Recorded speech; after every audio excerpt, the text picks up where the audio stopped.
নমস্কার। যুক্তি তর্ক সঙ্গে অর্কয়ে আপনাদের স্বাগত।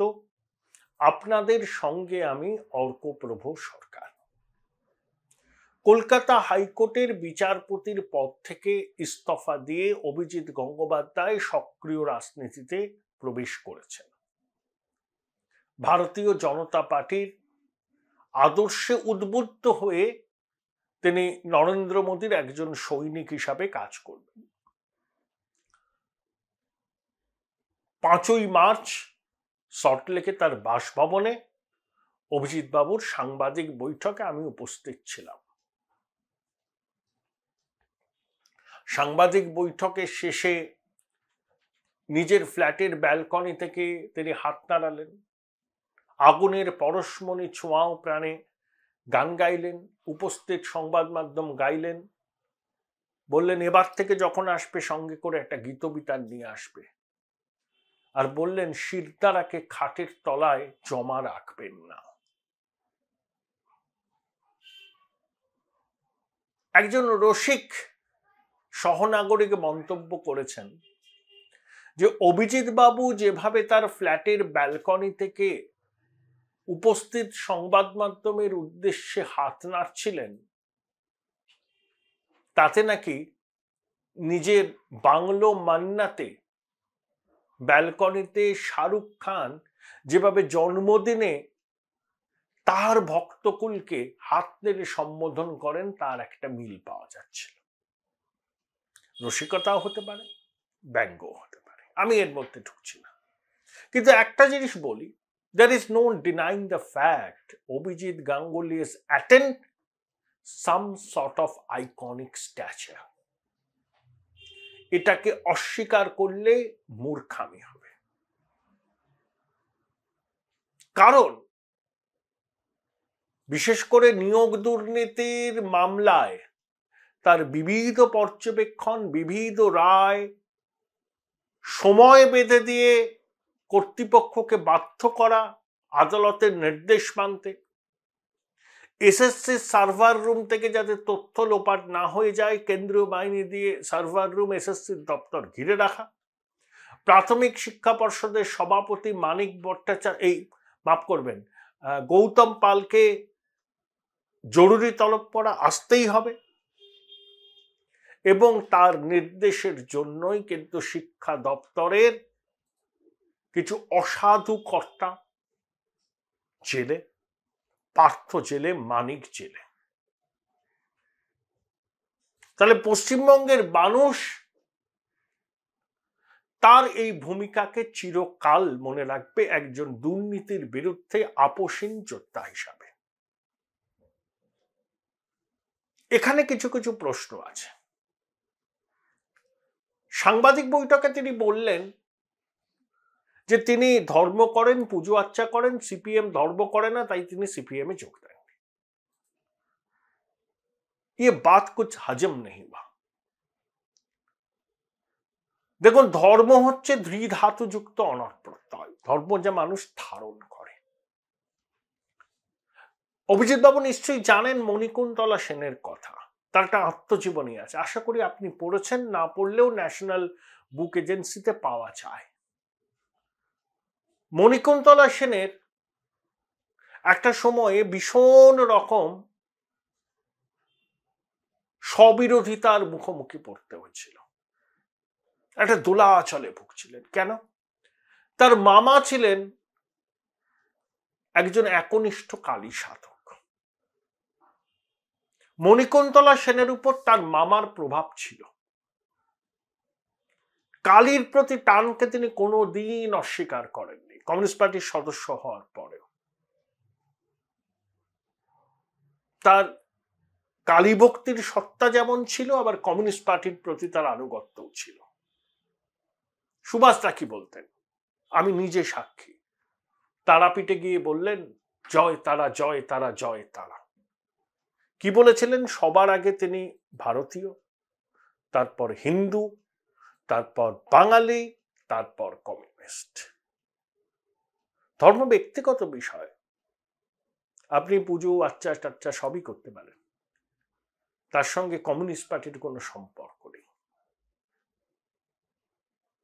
তাই এই যুক্তিটা ঠিক মানতে পারলাম না।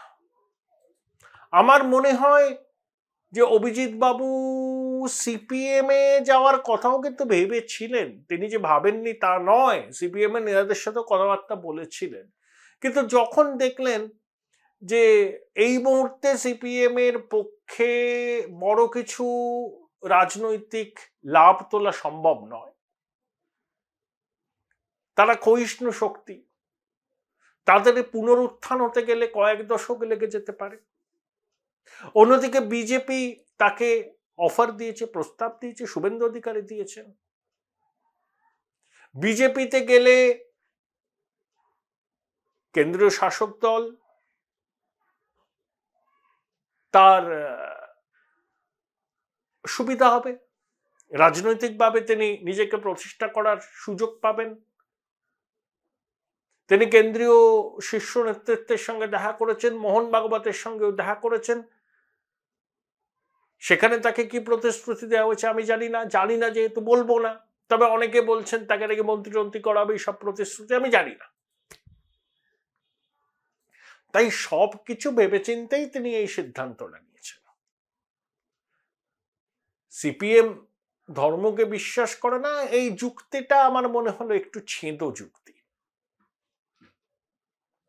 তৃণমূলের অ্যাট্রোসিটিজের বিরুদ্ধে লড়াই করবার জন্য তিনি বিজেপিকে বেছে নিয়েছেন। তৃণমূল যাত্রাপার্টি ভেঙে চুরমার হয়ে যাবে, তৃণমূল এসব বলেছেন।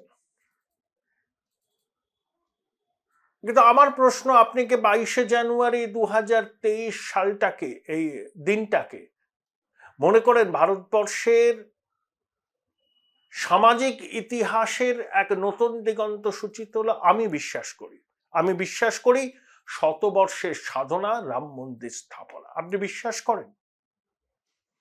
আজকে যদি কাশীতে জ্ঞানব্যাপী মসজিদের পুনরুদ্ধারের ডাক দেওয়া হয়, মথুরায় কৃষ্ণ জন্মভূমি পুনরুদ্ধারের ডাক দেওয়া হয়, আপনার ভূমিকা কি থাকবে? ওটা সংঘ পরিবার দেবে, বিজেপিও সমর্থন করবে, কারণ বিজেপি বহুদিন আগে থেকে ট্যাসিটলি এর পিছনে আছে। বিশ্ব হিন্দু পরিষদ কি বলেছে? ইয়ে তো পহলা ঝাঁকি হ্যায়, কাশী মথুরা বাকি হ্যায়।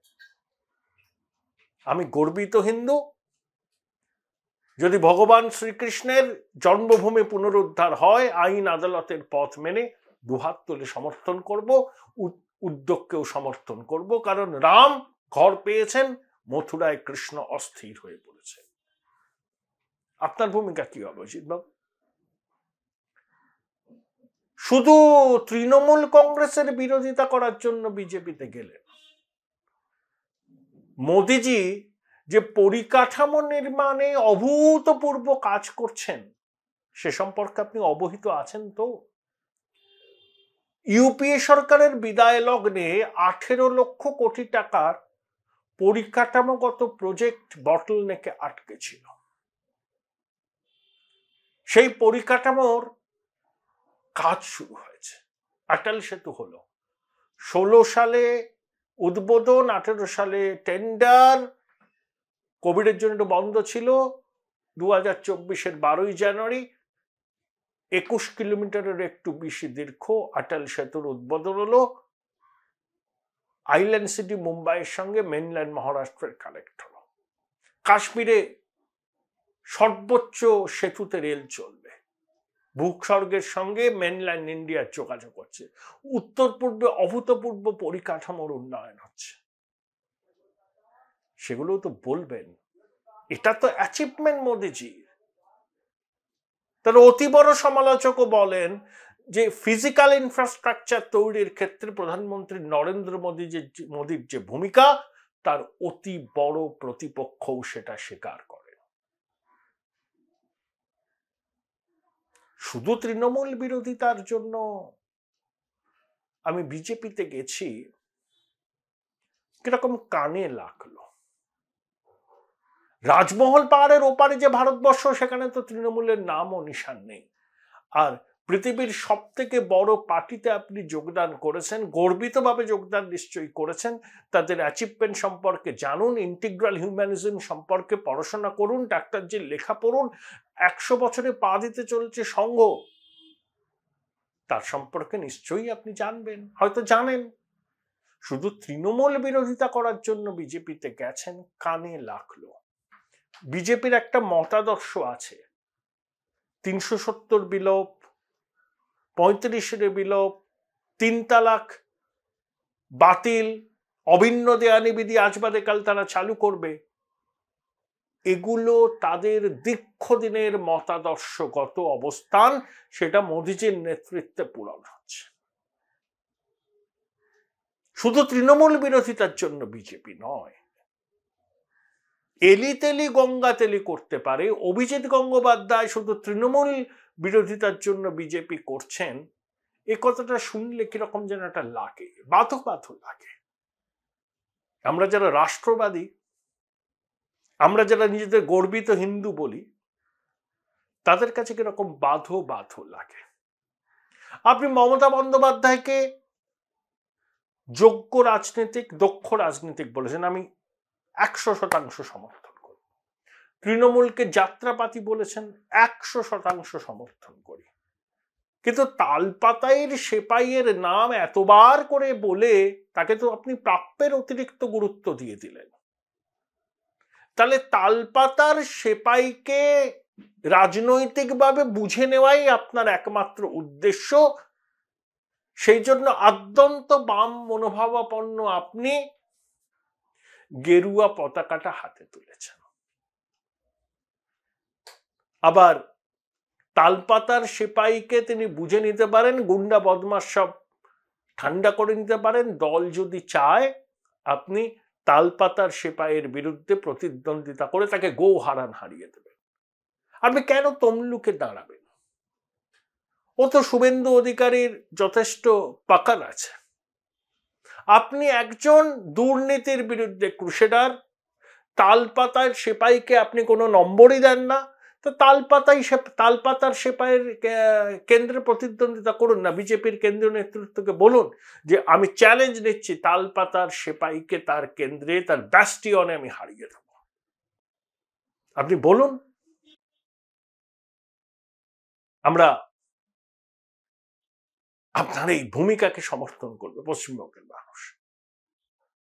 শুভেন্দু অধিকারীর পাকার যেখানে মজবুত, সেখানে আপনি লোকসভা নির্বাচনে দাঁড়ালেও শুভেন্দু আপনাকে যে কোনো ভাবে জিতিয়ে দেবে, আমার মনে হয়, কোনো অঘটন না ঘটলে। কিন্তু আপনি তালপাতার সেপাইকে এত আক্রমণ করছেন, তার নাম মুখে আনেন না, বলছেন সুযোগ দিলে 2 লক্ষ ভোটে হারাবো। তাহলে দলকে বলুন যে তাকে, আপনাকে যেন তালপাতার সেপাইয়ের বিরুদ্ধেই মনোনয়ন দেয়। আরে একবার ওই যারা 1100 দিন পেরিয়ে গেল না, বসে আছে রাস্তায় বঞ্চিত চাকরি প্রার্থীরা, ওইসব মামলাগুলোর শুনানিতে পর্যবেক্ষণ রায় আপনাকে এই তুঙ্গস্পর্শী জনপ্রিয়তা দিয়েছে। কারুর কাছে আপনি ভগবান। একবার যেতে পারতেন, হাইকোর্ট থেকে বেরিয়ে ওখানে ওই ওদের পাশে বসে থাকলে মানসিক জোর পেত, ওখান থেকে প্রেস কনফারেন্স করতে পারতেন। এই আর কি বিষয়গুলো। আসলে আপনি তো ঠিকই করে রেখেছিলেন যে অবসর নেওয়ার 1 বছর আপনি কুলিং অফ পিরিয়ডে থাকবেন, তারপরে ভেবে দেখবেন কি করা যায়। 1 বছর বই পড়বেন, ঘুরবেন, গান শুনবেন, নাটক দেখবেন। কি এমন হলো যে নির্ধারিত অবসরের 7 মাস আগেই আপনি, 5 মাস আগেই আপনি পদত্যাগ করলেন? 7 দিনের মধ্যেই কি বিষয়টা এতটা ম্যাচিউর হলো? নাকি আগে থেকেই প্রস্তুতি চলছিল, সেই প্রস্তুতি সম্পূর্ণ হলো ওই বিগত 10-15 দিনে? পশ্চিমবঙ্গে গণভোট আগে হয়েছে বাংলা বিহার সংযুক্তিকরণের বিরুদ্ধে 50-এর দশকের গোড়ায়। এই বলগাহীন দুর্নীতির বিরুদ্ধেও একটা গণভোট হতে পারত। সেই গণভোটের কাণ্ডারি হতেন আপনি, আপনি প্রার্থী হতেন, সবকটা বিরোধী রাজনৈতিক দল আপনাকে সমর্থন করতে বাধ্য থাকতো। যারা দুর্নীতি মুক্ত সমাজ চায়, যারা দুর্নীতি মুক্ত বাংলা চায়, তারা আপনাকে সমর্থন করত। বামেরা করতো, বিজেপি করত, নাগরিক সমাজের একটা বড় অংশ করত, শাসক দলেরও একটা অংশ করত। কিন্তু আপনি গেরুয়া পতাকাটা হাতে নেওয়ায় সমালোচনায় বিদ্ধ হবেন। রাজনীতির পঙ্কিল আবর্তে অনেক ঘুরপাক খেতে হবে। অধীর চৌধুরী তো ভবিষ্যৎবাণী করেই ফেলেছেন যে একটা মাস যেতে দিন না, দেখুন না কি হয়। যে অধীর চৌধুরী আপনাকে মুখ্যমন্ত্রী পদপ্রার্থী চেয়েছিলেন, দেখতে চেয়েছিলেন। আপনি বিজেপির পতাকা হাতে নেওয়ায় আমার কোনো রকম খারাপ লাগা নেই। রাষ্ট্রবাদী জাতীয়তাবাদী দলে গেছেন, খুব ভালো কথা। কিন্তু বিজেপির ন্যাশনালিজম মনে প্রাণে সমর্থন করেন তো? আমি কিন্তু মনে করি নিজ ধর্মে স্থিতি, পরধর্মে প্রীতি, আর সনাতন ধর্মে স্থিতি। সনাতন ধর্মে স্থিতি, পরধর্মে সনাতন ধর্মের স্থিতিটাই আমাদের মূল বিবেচ্য। আর ওই জাতীয়তাবাদের সঙ্গে আমি বিশ্বাস করি ये भारत का ही भूमि का टुकड़ा नहीं है, एक जीता जागता राष्ट्र पुरुष है। অটলজির সেই উদাত্ত আহ্বান। শুধু তৃণমূল বিরোধিতার জন্য বিজেপিতে গেছেন, আমার মনে হয় আবেগের তাড়নায় আপনি এটা বলে ফেলেছেন। আপনি হয়তো আমার মতোই পরিকাঠামোর যে উন্নয়ন হচ্ছে সেটা দেখতে পান, শতবর্ষের সাধনা রাম মন্দির স্থাপনাকে সমর্থন করেন, আর ভবিষ্যতে যদি মথুরায় কৃষ্ণ জন্মভূমি পুনরুদ্ধারের ডাক ওঠে তাতেও সমর্থন করবেন। রামঘর পেয়েছে, কৃষ্ণ অস্থির হয়ে উঠেছে। সন্দেশখালীর মাতৃশক্তি নির্যাতিতা হয়েছেন, প্রতিবাদ সবাই করব। প্রতিবাদ সচেতনতার ভাষা। আবার কোন উচ্চশিক্ষিতা এক দশকেরও বেশি সময় বিদেশে থাকা মাতৃশক্তিও যদি অপমানিত হয়, লাঞ্ছিত হয়, তাহলেও প্রতিবাদ করব। সেখানেও প্রতিবাদ সচেতনতার ভাষা। শুধু সন্দেশকালের ঘটনায় প্রতিবাদ করব আর অন্য কোনো ঘটনায় মুখে কুলু পেটে থাকব, এটা কি ঠিক? পুরো বিষয় নিয়ে কথা বলেছিলাম অভিজিৎ বাবুর দীর্ঘদিনের সহকর্মী, একসঙ্গে তারা আইনজীবী হিসাবে কাজ করেছেন কলকাতা হাইকোর্টে, সুব্রত মুখোপাধ্যায়ের সঙ্গে। সুব্রতদা জাস্টিস গাঙ্গুলি পদত্যাগ করেছেন, তিনি বামপন্থী মানসিকতার বলে আমরা জানতাম, হয়তো আপনিও জানেন। তিনি বলেছেন যে সিপিএম ধর্মবিশ্বাসী নয় বলে তিনি সিপিএম এ যোগ দেননি। এবং কালকে আমি দেখলাম রীতিমতো হাত নাড়লেন, পাক্কা রাজনৈতিক নেতার মতো। কেউ কেউ রসিকতা করে বলছেন যে মন্নতের বারান্দায় দাঁড়িয়ে শাহরুখ যেমন ভক্তকুলকে হাত নাড়েন জন্মদিনে, অভিজিৎ বাবু প্রায় সেকে এদায় চলে গেছেন নিজেকে। তার এই সাম্প্রতিক ভূমিকাকে কিভাবে দেখেন? না দেখুন, নজিরটা খুব একটা ভালো হলো না, এরকম বলতে পারি। আর যদি আপনি বামপন্থা সিপিএম, উনি সিপিএম কোনোদিন করতেন না, আমি আগেও বলেছি, কিন্তু একটা বামপন্থী মানসিকতা বরাবর ছিল। ভালোই হলো, কেননা শিলিগুড়ির বিধায়ক খগেন মুর্মু তাদের সঙ্গে দেখবেন কংগ্রেসের একটা ঘরানা ছিল, তা আমাদের কমিউনিস্টরা ছিল, লোহিয়াপন্থীরা ছিল বিভিন্ন। বিজেপি তো সেই খানিকটা মনে হয় ফিরে আসছে, ঢুকছে, বামপন্থীরাও ঢুকছে সমস্ত কিছু। এখন প্রশ্ন হচ্ছে দুর্নীতির বিরুদ্ধে লড়াই নিঃসন্দেহ নিয়ে একটা বিরাট ভূমিকা পালন করেছেন কলকাতা হাইকোর্টে। কিন্তু আজকে যদি সিপিআইএম এ যোগদান করতেন তাও আমি সমালোচনা করতাম। এটা কারণ হচ্ছে যদি মানুষের সেবা করার যদি উদ্দেশ্য হয়, রাজনীতির বাইরে গিয়েও বৃহৎ যে পরিসর আছে তাতেও কিন্তু অর্কবাবু করা যেত। মানুষ লিগাল এইড দেওয়া, মানুষকে সাহায্য করা। এবং অভিজিৎ গাঙ্গুলি বললেন 10টা ছেলে তার সঙ্গে 10টা ছেলে মেয়ে তাকে সহযোগিতা করতে, এ বিশ্বাস আমার আছে। এবং উনি যেটা বললেন যে আমার সঙ্গে আগেই কথা হয়ে গেছে, যদি এটা উনি বলে থাকেন এটা আরো দুর্ভাগ্যজনক। কালকে শুনছিলাম যে আমার সিনিয়র কল্যাণ ব্যানার্জি কথা বলছিলেন, উনি সিপিএম করতেন, এই করতেন, সিপিএম এর আমাদের প্যানেল হয়েছে না, তথ্যটা জেনে নিন কারণ আমি সাক্ষী। তখন ডক্টর অরুণ কিরণ চক্রবর্তী বলে একজন শিক্ষাবিদ ছিলেন, পর্ষদের সভাপতি, ডক্টর অমিত সেন যিনি এখনো বেঁচে আছেন, এটা আলিমুদ্দিন থেকেও প্যানেল করেনি। এই প্যানেলে জাস্টিস দীপঙ্কর দত্ত যিনি সুপ্রিম কোর্টের বিচারপতি তিনিও ছিলেন, তিনি ছিলেন না, তিনি ইনচার্জ ছিলেন। জাস্টিস গাঙ্গুলি ছিলেন, আজকের দিনে স্কুল সার্ভিস কমিশনের যে সুতনু পাত্র তিনি ছিলেন, গুরুদাস মিত্র তিনি ছিলেন। সুতরাং এটা সম্পূর্ণ ভুল ধারণা। আর জাস্টিস গাঙ্গুলি কখনো সিপিএম করতেন না, কিন্তু উনি সবসময় কথা বলতেন চিন্তা চেতনা সবটাই, উনি বামপন্থী ঘরানার পরিবারের ছেলে। এবং এখানে বিজেপি স্বীকৃত রাজনৈতিক দলে আমি কোনো মন্তব্য করব না। দেখুন, অনেকে বলছেন উনি কালকে আদালত থেকে বেরিয়ে যারা অবস্থান করছেন 1000 দিন হয়ে গেল তাদের সঙ্গে একবার দেখা করতে পারতেন। ভুল বলেননি, একদম ভুল বলেননি তারা। আমার প্রশ্ন হচ্ছে খুব ব্যতিক্রম বাদ দিয়ে রাজনীতিবিদ যারা রাজনৈতিক সংগঠন,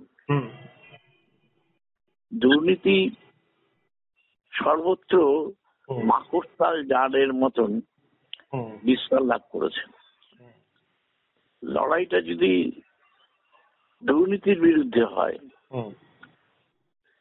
তাহলে ওনার রাজনৈতিক দলে যোগদান দুর্ভাগ্যজনক, এটুকু বলতে পারি। এটা উনি নিজের প্রতি জাস্টিস করলেন না, একদমই নয়। এবং নির্ঝরের স্বপ্নভঙ্গ কিনা জানি না, লক্ষ লক্ষ মানুষের স্বপ্নভঙ্গ হলো। বিজেপি পার্টি বলে বলছি না, আপনি বিচারপতি থাকাকালীন নিজে বলছেন আমি 7 দিন ছুটিতে ছিলাম, আমি ওদের সঙ্গে কথা বলেছি। আমার কাছে অন্য একটা সূত্র খবর আছে, ওই সূত্রে হচ্ছে উনি সিপিআইএম এর সঙ্গে কথা বলেছেন, সেটাও ঠিক করেন। মানে উনি কি জল মাপতে চাইছিলেন কোথায় গেলে তার অবসর জীবনটা সুরক্ষিত থাকে? নিঃসন্দেহে সাধারণ মানুষ তাই বলছে, পারসেপশন তাই বলে। আমি কি বললাম, আপনি অর্কপ্রভু সরকার কি বললেন সেটা প্রশ্ন না, প্রশ্ন সাধারণ মানুষের পারসেপশন যথেষ্ট ভিত্তি আছে। একজন বিচারপতি তিনি যখন অবসর নেবেন তারপরে যে টাকা পান, অন্যান্য জিনিসগুলো বাদই দিলাম, তাদের স্বচ্ছন্দে জীবন চলে যায়। ওনার 5 মাস থাকতে থাকতে ঠিক লোকসভা নির্বাচনের আগে পদত্যাগ করার, সাধারণ মানুষ যদি আজকে এই প্রশ্নটা করে সেটা কি ভুল করবেন? তার ফলে যেটা করলেন যে ওনার দেওয়া যে বিচার নিঃসন্দেহে ত্রুটি মুক্ত, যেটা একজন সাংসদ তৃণমূলের বলছিলেন 85% খারিজ করেছে, এটা ভুল তথ্য।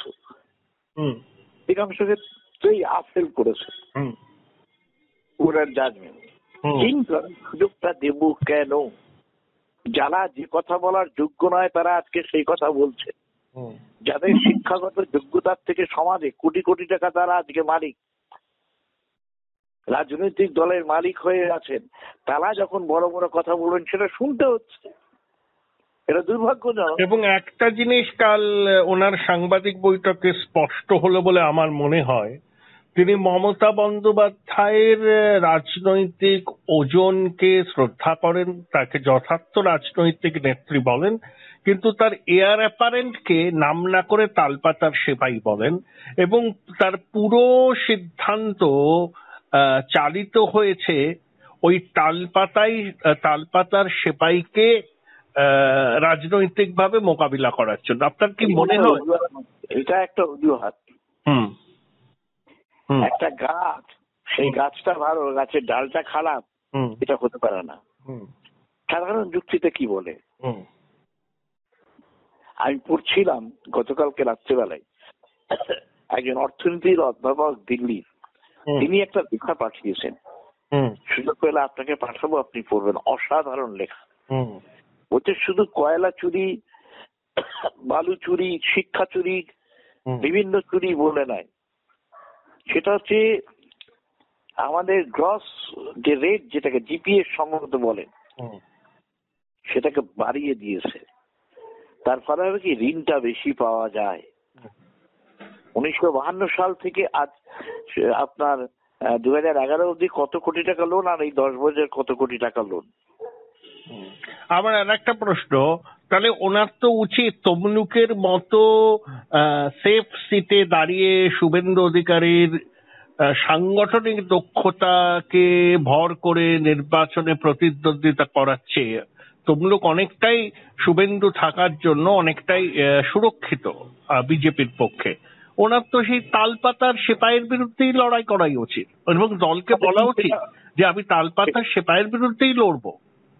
আমার এটা বলার অবকাশ নেই, এই কারণে বলছি, টোটাল মানে সামগ্রিকভাবে যে সিদ্ধান্ত নিয়েছেন অভিজিৎ, মাননীয় বিচারপতি অভিজিৎ গাঙ্গুলি, এটা ভারতবর্ষের ইতিহাসে কলঙ্কজনক অধ্যায়। এই কারণে বলছি, যে কারণে আমরা গগৈকে সমালোচনা করেছি, যে বিখ্যাত জাজমেন্ট যেটা বললেন বিশ্বাসের উপর ভরসা করা যায়, তারপরেই উনি রাজ্যসভার সদস্য হয়ে গেলেন বিজেপি।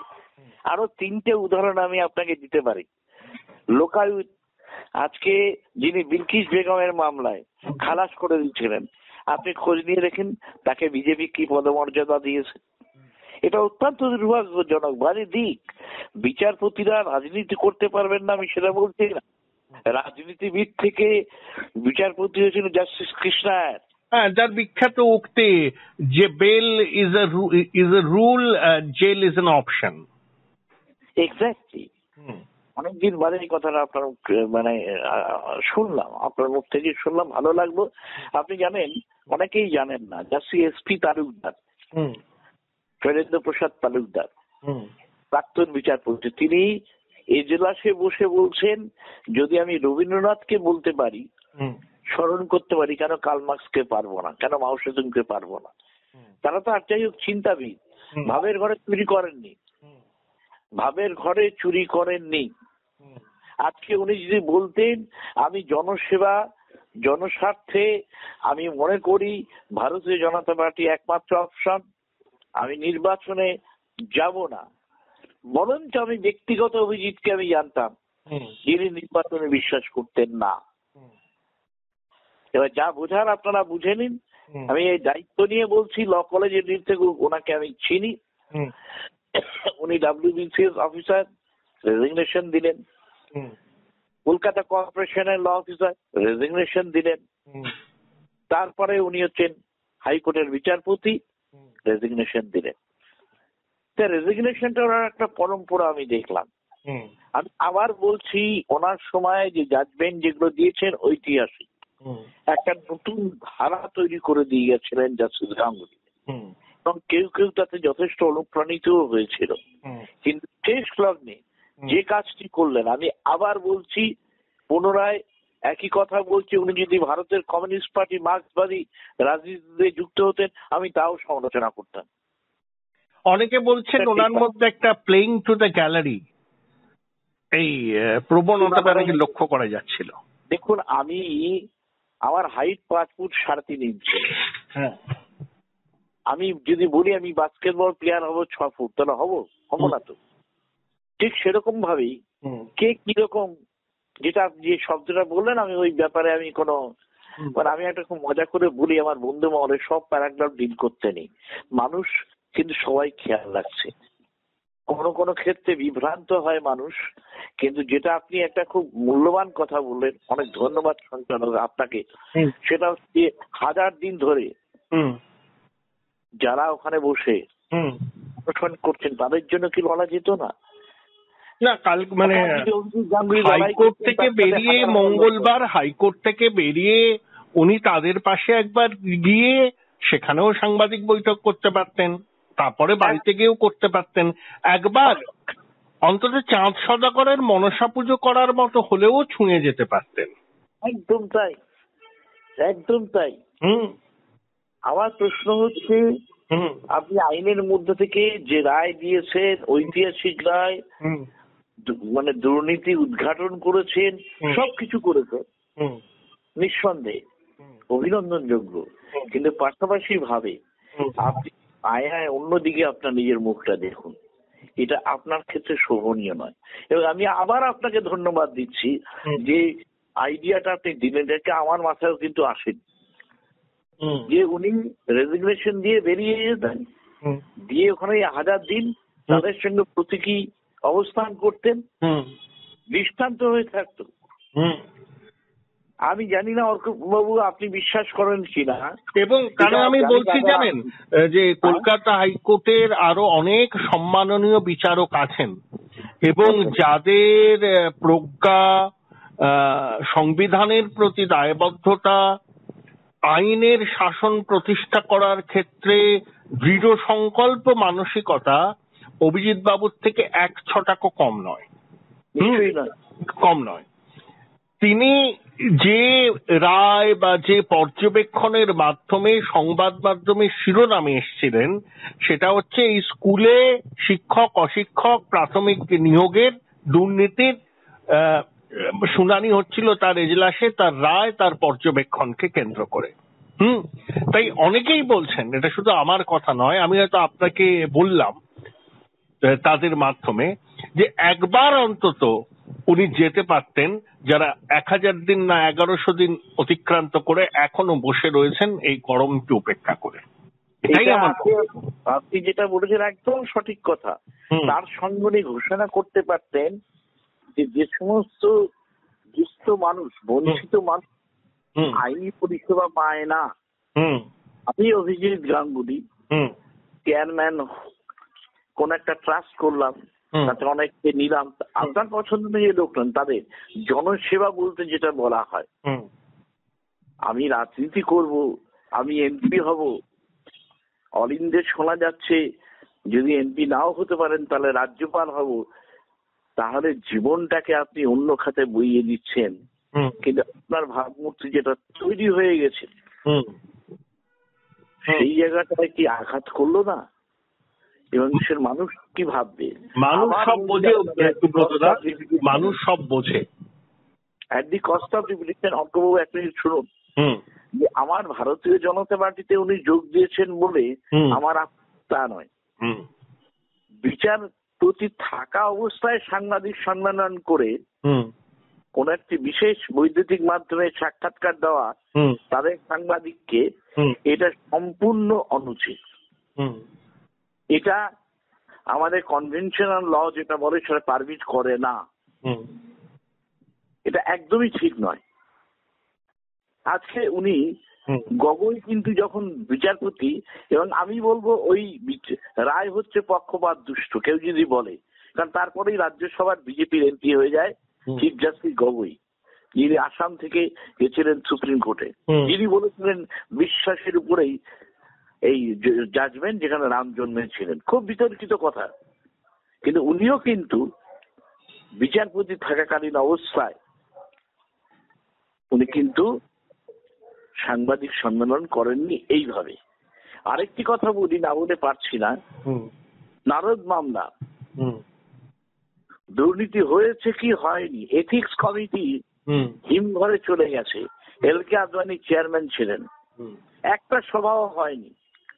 কেন হয়নি, কি জন্য হয়নি, রাজনীতিবিদরা বলতে পারবেন, আপনারা বলতে পারবেন, আপনারা রাজনৈতিক পর্যবেক্ষক, আপনারা বিশেষ সাংবাদিক, আপনারা বলতে পারবেন। সেই সূত্রকে টেনে জাস্টিস গাঙ্গুলি যেভাবে ডিফেন্ড করেছেন, এটা হতাশজনক শুধু নয়, দুর্ভাগ্যজনক বলে শুধু নয়, এটা আমার চিন্তা চেতনার বাইরে। থ্যাংক এটা ইউ, ভাবতে পারি না। Thank you, thank you. Join Indian Institute of Hotel Management now. Right choice, right decision.